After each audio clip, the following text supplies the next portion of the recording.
काय एवढा मोठा गुन्हा घडला का आमच्या हातून? हो, साऱ्या महाराष्ट्राने तिरस्कार करावा एवढी मोठी घटना घडली आहे तुमच्या हातून.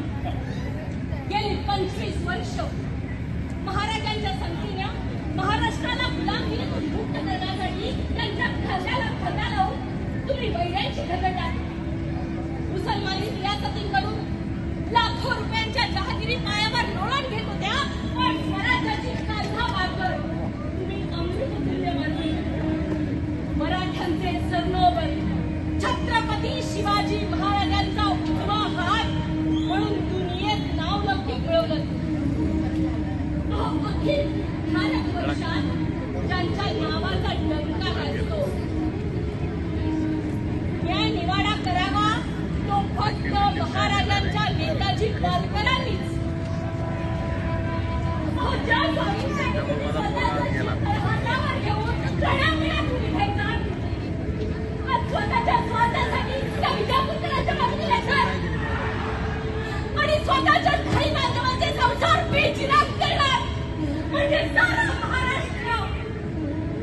महाराष्ट्र माझ्याकडे देशद्रोहाची वाटून पोट दाखवणार. म्हणजे त्यांची काहीच चूक नव्हती का? पन्हाळगडावर समायास का पावला नाही, पन्हाळगडावर समायास का पावला नाही एवढं म्हणून गेलं पण तर आम्हाला आमची आजवरची कामगिरी सहज विसरली.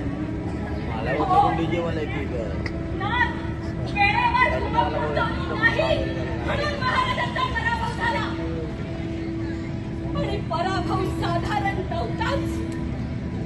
सुमारे हजारोंच्या संख्येने सैन्य मारला गेला ना, फक्त तुमच्या एका चुकीमुळे.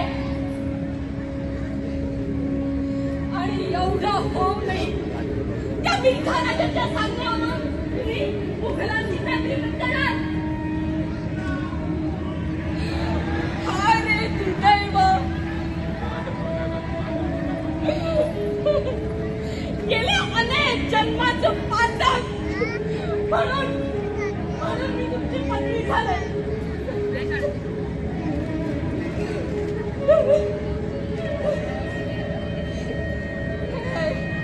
हे तुमच्या नावाचं घातलेलं मंगळसूत्र, हे मंगळसूत्र नाही, नवरेशांचा गळफास वाटतोय मला. ज्याला आपल्या आई बहिणीच्या अब्रूची जाण नाही, स्वराज्याची इज्जत नाही,